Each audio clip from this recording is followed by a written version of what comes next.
Շարունակենք մեր զրույցը Սուրբ հաղորդության մասին ըստ Զաքարիա Վարդապետ Բաղումյանի 100 հարց Սուրբ հաղորդության գրքի։ Կարող եմ հաղորդվել առանց մեղքերի խոստովանության, եթե անգամ շատ ցանկանում եմ, հարցն է։ Ոչ, քանզի առանց մեղքերի անհատական կամ ընդհանրական խոստովանության չի կարելի մոտենալ Սուրբ հաղորդությանը։ Հոգևոր կյանքում զորանալու համար նախ անհրաժեշտ է մաքրվել մեղքերից եւ ապա նոր ճաշակել Տիրոջ մարմինն ու արյունը։ Այլապես այդ Սուրբ հաղորդությունը մեզ համար կդառնա ոչ թե օրհնություն, այլ դատապարտություն, ուստի հոգևոր մաքրությամբ, ամենայն լրջությամբ, պատասխանատվությամբ եւ հավատքով պետք է Սուրբ հաղորդություն ստանալ։ Հիշենք նաեւ Սուրբ Պողոս առաքյալի խրատը այս մասին։ Առաջի Կորինթացիս 11-րդ գլուխ 27-32 համարներ։ Մինչև որ տարիքը երեխաները կարող են հաղորդվել առանց խոստովանության։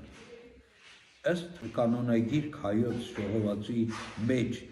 զետեղված Սուրբ Բարսեղ կեսարացու կանոնական գրի կանոն 131-րդ։ Մինչև 15 տարեկան գործածված մեղքերը ջնջվում են, համարվելով իբրև մանկության եւ անգիտության շրջանում գործվածներ։ Մի հիշիր իմ մանկության եւ անգիտության շրջանի մեղքերը, Սաղմոս։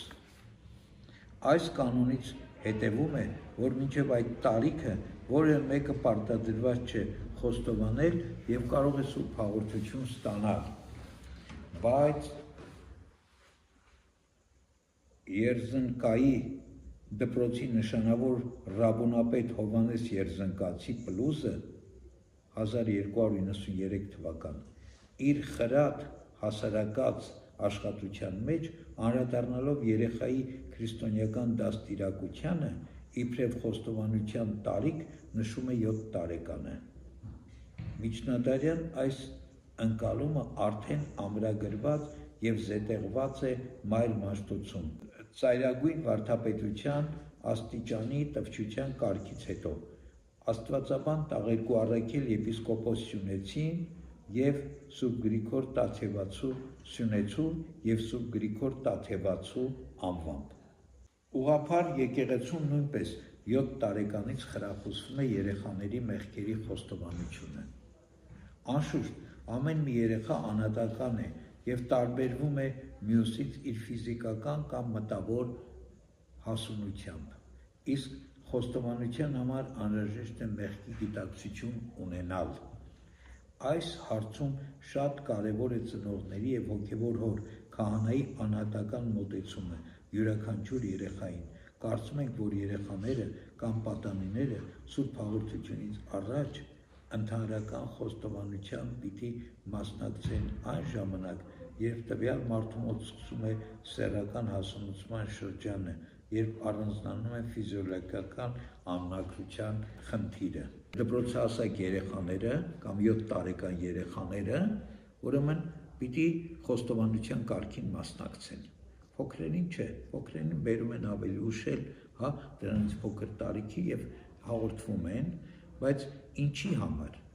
Բնական է 7 տարեկան երեխան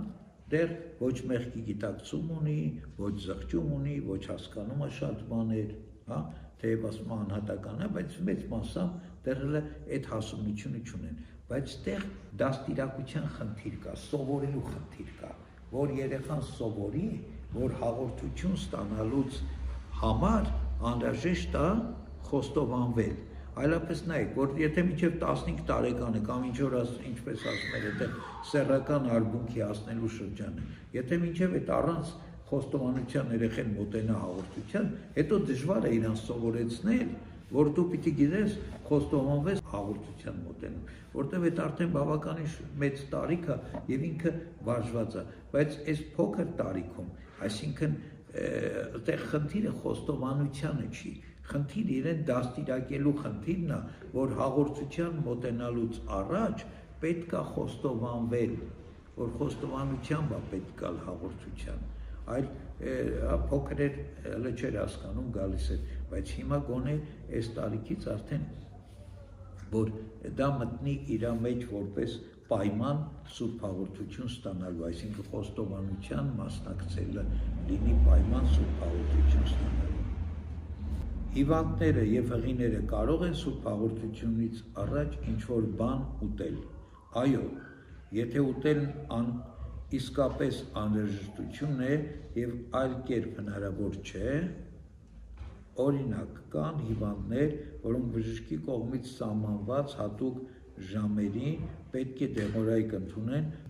բայց դրանից առաջ նաեւ ինչ-որ բան պետք է ճաշակեն, կամ հղի կանայք պարտավոր են նորմալ եւ կանոնավոր սնվել եւ չեն կարող երկար ժամանակ սոված մնալ, որպեսզի չվնասեն պտղին եւ առողջ զավակ ունենան։ Ուստի այս դեպքերում նմանատիպ մարդկանց եկեղեցին չի զրկում Սուրբ Հաղորդությունից, այլ թույլատրում է հաղորդվել։ Քահանան կարող է Սուրբ Հաղորդություն տալ կոմայի մեջ գտնվող մարդուն։ Նման դեպքի մասին կանոնական որևէ որոշում չունենք։ Եթե մահաքնի մեջ գտնվող անհատը մկրտված չէ, բայց ցանկություն է ունեցել մկրտվել եւ քրիստոնյա դառնալու, ապա նրա հարազատների կամ մտերիմների խնդրանքով քահանան կարող են մկրտել եւ շրտնահաղորդ անել։ Ուստի այս տեսանկյունից, եթե տվյալ մարդու հարազատները դիմեն հոգևորականին, նա չպետք է մերժի, այլ այցելի հիվանդին եւ շրտնահաղորդ անի։ Ով գիտե, գուցե Սուրբ Հաղորդության կենդանություն պարգևող զորությունը իսկապես նման վիճակում գտնվող մարդու համար դառնա բժշկության աղբյուր։ Անգիտակից, ըստ մեզ անգիտակից մարդկանց մասին է խոսքը, երբ որ մարդ անգիտակից վիճակում է, այսինքն չի կարող ասել մեղա Աստծո, չի կարող մեղքերը խոստովանել, հաղորդություն տալ, թե չտալու խնդիրն է, իրականում բարդ խնդիր է։ Զաքարիա վարդապետը ասում է, որ պետք է մարդուն տալ հաղորդություն, կիսում է մեզ մոտեցումը, ինչի համար մենք ինչ գիտենք, այդ մարդը արտակնապես զգայարաններով մերել չի շփվում, բայց հոգին ինչ վիճակի մեջ է այդ պահին, ինքը աղոթքի մեջ է, ինքը Աստծո առաջ է կանգնած եւ գոնե մի քանի դեպքեր գիտեմ, որ թվում է, թե մարդը կոմայի մեջ է, ազդակներին չի արձագանքում, բայց աղոթքի ժամանակ մեկ էլ տեսնում ես այդ մարդը շուրթերը շարժեց եւ սկսեց արձագանքել աղոթքին։ Պատահել է այդպիսի դեպքեր, ասել են մարդը կոմայի մեջ է, բայց աղոթքի ժամանակ մեկ էլ մարդը շուրթերը շարժում է, հստակ նկատում ես, ձայն դուրս չի գալիս բերան, բայց շուրթերի շարժումը մեղա Աստծո է, այսինքն խոստովանության են բան, երբ որ պետք է ասել մեղա Աստծո, կամ ասում է ամեն, այսինքն մարդը հաղորդ է աղոթքին, մարդը լրիվ այնպես չի, որ չի գիտակցում, չի լսում, չի հասկանում, քանի որ այսպիսի բաներ կա, երբեմն էլ կարող է այնքան արտաքին այդ նշանները այնքան թույլ լինի կամ այնքան տկար լինի մարդը, որ չկարողանա արտաքին նշաններ ցույց տա, բայց ինչ գիտես ներքուստ այդ մարդը ինչ վիճակի մեջ է եւ ինչ է կատարվում, ամեն դեպքում բանը պիտի փորձենք մարդուն օգտակար լինել եւ հաղորդությունը մարդուն կարա մեծապես օգնի հատկապես այդ ծանր վիճակներում եւ քանի դեպքեր են եղել, որ մարդիկ տանջվել են օրերով, հատկապես հոգեվարքի մեջ գտնվող մարդիկ օրերով տանջվել են, տառապել են եւ հարազատները խնդրել են, որ քահանան գնա եւ աղոթք անի եւ երբ քահանան գնացել է աղոթք արել, հաղորդություն է տվել, շատ շուտ այդ մարդիկ խաղաղվել են եւ հոգին ավանդել են։ Դեպքեր է լինում, որ մարդը ընդհակառակ հաղորդությունից հետո ոչ թե հոգին է ավանդում, այլ այդ վիճակից դուրս է գալի եւ շարունակում ապրել։ Այսինքն ամեն դեպքում հաղորդություն տալը շատ կարեւոր է։ Երբ է մարդ կյանքում առաջին անգամ սուրբ հաղորդություն ստանում։ Սուրբ մկրտության ժամանակ, երբ չմկրտված անձը մաքրվում է ադամական եւ սկզբնական մեղքից, Դառնալով եկեղեցու անդամ, քրիստոնյա եւ Սուրբ Հոգու տաճար, Սուրբ Մկրտությանն անմիջապես հաջորդող Սուրբ դրոշմի ընթացքում երկրպագությունից հետո առաջին անգամ նոր մկրտվածը Սուրբ հաղորդություն է ստանում։ Այն խորհրդանշում է քրիստոնյայի ամբողջական անդամակցությունը եկեղեցուն։ Եթե մկրտվողը չափահաս է, ապա եկեղեցականը Սուրբ հաղորդությունը դնում է նրա բերանի մեջ, իսկ եթե նորացին է, ապա շրթնաղորդ է անում։ Շրթնաղորդը, այսինքն շուրթերին է քսում հաղորդությունը, հա? Որտեղ կան մարդիկ, որ հիվանդ են կամ, չգիտեմ, այն վիճակի մեջ են, որ չեն կարող ուտել կամ նույնիսկ կոմայի մեջ եղող մարդուն, հա, շուրթերին են քսում հաղորդը, շրթնաղորդություն այդպիսի բաներ կա, կամ փոքր երեխաներ, որոնք չեն կարող որևէ բան ուտել, շրթնաղորդություն են տալիս։ Ինչ է ասում քահանան, երբ մկրտվածին առաջին անգամ Սուրբ հաղորդություն է տալիս։ Քանի որ եկեղեցու Սուրբ Ավազանից ծնված քրիստոնյան տվյալ պահին ամենամաքուրն է, մկրտվող հոգևորականը նրան հաղորդելիս ասում է. «Մեր Տեր եւ Փրկիչ Հիսուս Քրիստոսի մարմինն ու արյունը թող քեզ համար փրկություն եւ առաջնորդ լինեն անվախճան կյանքում»։ Սուրբ Պատարագի ժամանակ որ պահին է բաշխվում Սուրբ հաղորդությունը։ Երբ դպրած դասը երգում է «Քրիստոս պատարագվելով բաշխվում է մեր մեջ», պատարագիչ հոգևորականը ծածուկ աղոթում է, խաչակնքում իրեն ճշմարիտ Աստծուն խնդրանքներով դիմում իր եւ ժողովրդի եւ աշխարհի խաղաղության համար, թողություն այցում թշնամիների իրեն ատողների համար, ապա պատարագիչ հոգևորականը երկյուղածությամբ ճաշակում է Տիրոջ մարմնից եւ խմում բաժակից, վերջում ասելով. «Անապական մարմինդ թող կյանք լինի ինձ համար եւ սուրբ արյունդ մեղքերից քավություն եւ թողություն»։ Դրանից հետո բացվում է խորանի վարագույրը եւ սարկավագը բարձրաձայն ասում է. «Երկյուղով եւ հավատքով մոտեցեք եւ սրբությամբ հաղորդվեցեք»։ Այս հրահանգից հետո նրանք, ովքեր նախապես պատրաստվել են, զղջացել, ապաշխարել եւ խոստովանել իրենց մեղքերը, մոտենում են Սուրբ հաղորդություն ստանալու։ Ինչ պետք է ասել Սուրբ հաղորդություն ստանալիս։ Երբ Սուրբ Պատարագի ժամանակ մարդը մոտենում է Սուրբ հաղորդություն ստանալու, նա խաչակնքում է եւ ապա բացում բերանը ասելով. «Մեղա Աստծո»։ Իսկ պատարագիչ հոգևորականը Սուրբ հաղորդությունը բերանի մեջ դնելով պատասխանում է.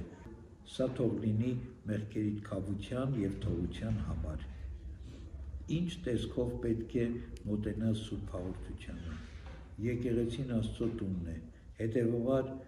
Տիրոջը ներկայանալու համար ամեն ոք պետք է լինի պատշաճ հագնված, տղամարդիկ սափրված, եթե իհարկե բեղ եւ մորուք չեն պահում, իսկ կանայք պարկեր զգեստներով եւ գլխաշորով, ինչպես նաեւ առանց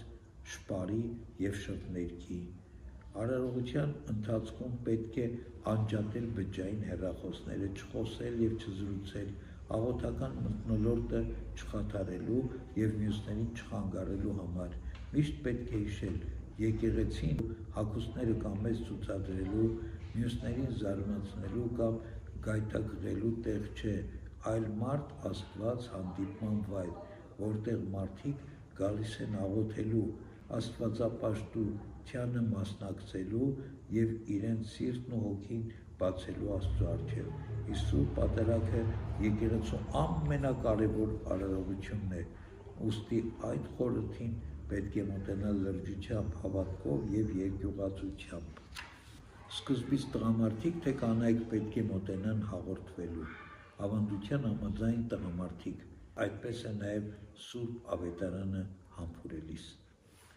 Ինչպես են հաղորդվում ձեռնադրություն եւ օծում ունեցող հոգեւորականները, եթե նրանք պատարագիչ չեն, հա, քահանա կա, որ պիտի հաղորդություն ստանա։ Ի տարբերություն աշխարհականների, նրանք բարձրանում են խորան եւ հաղորդվում վարագույրի ետևում, Պատարագիչ եկեղեցականը Սուրբ հաղորդությունը դնում է տվյալ հոգևորականի ձեռքի ափի մեջ, քանզի նրանց ձեռքերը օծված են Սուրբ Միրոնով եւ հոգևորականը, եթե հոգևորականը հիվանդ է եւ չի կարող այցելել եկեղեցի, ապա մեկ այլ հոգևորական Սուրբ հաղորդություն է տալիս նրան տանը կամ այլ տեղում, ենթադրենք հիվանդանոցում։ Հոգևորականները նույնպես խոստովանում են Սուրբ հաղորդություն ստանալուց առաջ։ Իհարկե, նրանք էլ բոլորի նման պարտավոր են անցնել ապաշխարության շրջանը, մեկ այլ հոգևորականից մեղքերի թողություն ստանալ եւ նոր հաղորդվել։ Պարզապես հոգևորականների դեպքում պահանջները ավելի խիստ են, քանզի ում շատ է տրված, նրանից էլ բնականաբար Աստված ավելին է պահանջում։ Արդյոք կարելի է քահանայից Սուրբ հաղորդություն վերցնել եւ տուն տանել։ Ոչ մի դեպքում Սուրբ հաղորդությունը սրբություն է, մեր Տիրոջ ճշմարիտ մարմինն ու արյունը, որին կարող են դիպչել միայն քահանայական ձեռնադրություն եւ օծում ունեցող հոգևորականը։ Նույնիսկ եկեղեցու ավելի խոնար աստիճանի սպասավորները դպերից մինչև սարկավակ իրավունք չունեն Սուրբ հաղորդությունը ձեռքով վերցնել կամ ուրիշին տալ։ Ինչպես վարվել, երբ տանը հիվանդ կա, որը չի կարող եկեղեցի այցելել, բայց ցանկանում է հաղորդվել։ Պետք է գնալ մոտակա եկեղեցին եւ քահանային խնդրել, որ այցելի ձեր հիվանդին Սուրբ հաղորդություն տալու համար։ Մտավոր հիվանդներին կարելի է Սուրբ հաղորդություն տալ։ Ամեն դեպքում կանոնական որևէ արգելք չկա այս մասին եւ կարելի է Սուրբ հաղորդություն տալ։ Ըստ Աթանաս Մեծի 4-րդ կանոնի մտավոր հիվանդներին կարելի է մկրտել եւ եկեղեցու անդամ դարձնել, որն իր լրումին է հասնում Սուրբ հաղորդության ճաշակմամբ։ Եթե մկրտությունն արգելված չէ, ապա ուրեմն պետք է չզրկել Սուրբ հաղորդությունից, որով քրիստոնյան պիտի ուժ ստանա եւ ապրի։ Հոգևոր փորձառությամբ մենք կարող ենք փաստել, որ երբեմն ծնողները եւ հարազատները եկեղեցի են բերում նմանատիպ մարդկանց եւ քահանային խնդրում աղոթք անել եւ Սուրբ հաղորդություն տալ, քանի որ մենք հավատում ենք Սուրբ հաղորդության կենդանացնող եւ բժշկող զորությանը, ինչպես զրկենք այդպիսիներին Տիրոջը ճաշակելուց, չէ՞ որ նրանք ամենաշատը դրա կարիքն ունեն։ Բազմաթիվ վկայություններ կան, երբ մտավոր խնդիրներ ունեցող մարդիկ կամ դիվահարներ բժշկվել են հենց Սուրբ հաղորդություն ստանալու արդյունքում։ Ինչ այլ բացառություններ կան, երբ Սուրբ հաղորդություն է տրվում Սուրբ պատարագից դուրս։ Քանի որ Սուրբ հաղորդությունը կենսական անհրաժեշտություն է քրիստոնյայի համար, եկեղեցին դրանից չի զրկում նաև նրանց, ովքեր ֆիզիկապես չեն կարող մասնակցել Սուրբ պատարագին եւ հաղորդվել։ Օրինակ, բանտարկյալներին, բանակի զինվորներին եւ հիվանդներին եւ այլն։ Ինչ է վերջին Սուրբ հաղորդությունը։ Երբ քահանան մահամերձին խոստովանեցնում է եւ վերջին անգամ Սուրբ հաղորդություն տալիս, այս վերջին թոշակն է հավիտենական կյանքի համար։ Դրա համար Մաշտոց ծիսական ժողովածուի մեջ հատուկ կարգ կա սահմանված կանոն հաղորդություն տալու, որ բաղկացած է սաղմոսներից, 5 կտակարանի ընթերցվածներից, ավետարանից, աղոթքից, շարականից եւ հավատքի խոստովանությունից։ Սուրբ պատարագին պետք է մասնակցել սկզբից, թե կարելի է նաեւ կեսից գալ։ Եկեղեցում կատարվող ամեն մի խորհրդի կամ արարողության պետք է մասնակցել հենց սկզբից, քանզի դրանցում երկրորդական հատվածներ չկան։ Դրանք բոլորն էլ օգտակար են մեր հոգու համար եւ շաղկապված են իրար կազմելով մեկ ամբողջություն։ Ուստի պատարագի սրբազան արարողությանը հարկ է մասնակցել սկզբից։ Լավ կլինի, եթե ձեր ձեռքում ունենաք նաև պատարագամատույց արարողությանը հետևելու համար։ Շատերն ունեն փոքրիկ պատարագամատույցներ։ Կարելի է եկեղեցուց դուրս գալ սուրբ հաղորդություն ստանալուց հետո։ Ընդհանրապես սուրբ պատարագին պետք է մասնակցել սկզբից մինչև վերջ, այսինքն մինչև այն պահը, երբ քահանան վերջին օրհնությունն է տալիս ներկաներին։ Խրախուսելի եւ հոգեվոր տեսանկյունից էլ ճիշտ չէ Աստծո տնից դուրս գալ արարողության ընթացքում, խորհուրդը կիսատ թողնելով։ Սուրբ հաղորդության բաշխումից մի քանի րոպե հետո ավարտվում է սուրբ պատարագը։ Կարծում ենք անհնար չէ փոքր-ինչ համբերություն ունենալ եւ ավարտից հետո միայն դուրս գալ եկեղեցուց։ Եկեղեցու հայրերը միշտ հորդորում են սուրբ պատարագին ոչ միայն պատրաստվել ամբողջականորեն, այլ նաև ներկա լինել ամբողջ ընթացքում, աղոթքով մասնակցելով դրան։ Օրինակ, Սուրբ Հովվան Ոսկեբերյանն իր ճառերից մեկում շատ խիստ է արտահայտվում այդ մասին։ Նա նշում է, որ սուրբ պատարագը կեսից լքողները նմանվում են Հուդային եւ Տիրոջը խաչը բարձրացնողներին։ Ուստի հորդորում է աղոթքով, երկյուղածությամբ եւ զգոնությամբ մասնակցել արարողությանը եւ դուրս գալ միայն հոգեորականի վերջին օրհնությունից հետո։ Ոչ միայն հաղորդություն ստացողները, ընդհանրապես բոլորին ասում, որ պիտի մինչև պատարագի ավարտը մնան, առավել ևս սուրբ հաղորդություն ստացողները։ Ինչի մեջ է պահում քահանան սուրբ հաղորդությունը պատարագից դուրս հաղորդվողներին տալու համար, հա՞։ Մի բանի մեջ պիտի պահի։ Սուրբ պատարագի ընթացքում ընծայաբերված հացը եւ գինին Տիրոջ մարմինն ու արյունը դառնալու հետո էլ միշտ մնում են սրբագործված, ունենալով Տիրոջ իրական եւ ամբողջական ներկայությունը։ Այս նպատակով յուրաքանչյուր հոգեորական անպայման փոքրիկ մասնատուփ ունի, որի մեջ նա պահում է սուրբ պատարագի ժամանակ սրբագործված նշխալից մասնիկներ, անհրաժեշտության դեպքում սուրբ հաղորդություն տալու համար։ Դրանք շատ հարմար են տեղափոխության համար։ Մասնատուփը պատրաստում է արծաթից, որի կափարիչի կամ ծածկի վրա ավանդաբար պատկերված է լինում Աստծո գառը, սկի Աստծո գառը, սկի կամ տերունական որևէ պատկեր։ Բացի մասնատուփից եկեղեցում սուրբ հաղորդությունը պահում են նաև սկիի հաղորդության բաժակի մեջ, նոր մկրտվածներին կամ այլ դեպքերում սուրբ հաղորդություն ստանալու համար։ Ինչ է սկիհը։ Սկիհը սուրբ պատարագի ժամանակ օգտագործվող այն բաժակն է, որի մեջ պատարագիչը լցնում է գինին, այն խորհրդանշում է Քրիստոսի չարչարանքների, ինչպես նաև այն բաժակը, որից Քրիստոս սուրբ հաղորդություն բաշխեց իր առաքյալներին։ Սովորաբար սկիի վրա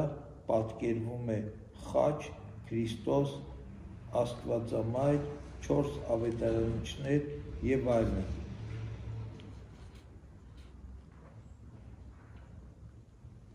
Ընդունված է նաև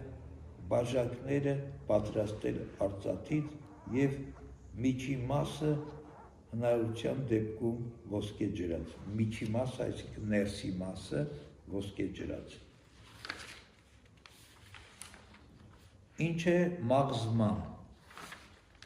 Մաղզման փոքրիկ խորությամբ կլոր աման է, որով ծածկվում է սկիհը։ Դրա վրա դրվում է նշխարը, բաղարչացը։ Այն նույնպես պետք է պատրաստված լինի արծաթից, իսկ միջի մասը ոսկե ջրած։ հաճախ մաղզմայի մեջտեղում պատկերված է լինում խաչելություն կամ Աստծո գառի նշանը։ Մաղզման խորհրդանշում է Քրիստոսի ծննդյան մուտքը եւ այն գերեզմանը, որի մեջ թաղվեց Տիրոջ մարմինը։ Պատարագի սկզբում, երբ գինին քահանան լցնում է սկիի մեջ եւ նշխարը դնում է մաղզմայի վրա, չի խառնում, հետո պատարագի ընթացքում են նշխարը մտցնում գինու մեջ, երբ դնում է, աղոթք անում, այն խոսքերն է կրկնում այդ աղոթքի ժամանակ, ինչ որ հրեշտակը ասեց Մարիամին, ասեց Սուրբ Հոգին կիջնի քեզ վրա եւ Բարձրյալի զորությունը Հովանի կլինի քեզ վրա, ասեց ինչպես ես զավակ կունենամ, հա, այսինքն Քրիստոս հրեշտակի այդ խոսքերից հետո երբ որ Մարիամ հավանություն տվեց, Մարիամ հղացավ, Սուրբ Հոգին իջավ։ Հիմա այդ պահին, որ քահանան գինին լցնում է սկիի մեջ, մաղզմայի մեջ բառը, նույնն է ասում, Սուրբ Հոգին կիջնի քեզ վրա եւ Բարձրյալի զորությունը Հովանի կլինի քեզ։ Այսինքն Քրիստոսի ծնունդն է, կարծեք Քրիստոս ծնվում է մաղզմայի մեջ, հա, բանի սկիի մեջ, սկիի եւ մաղզմայի մեջ։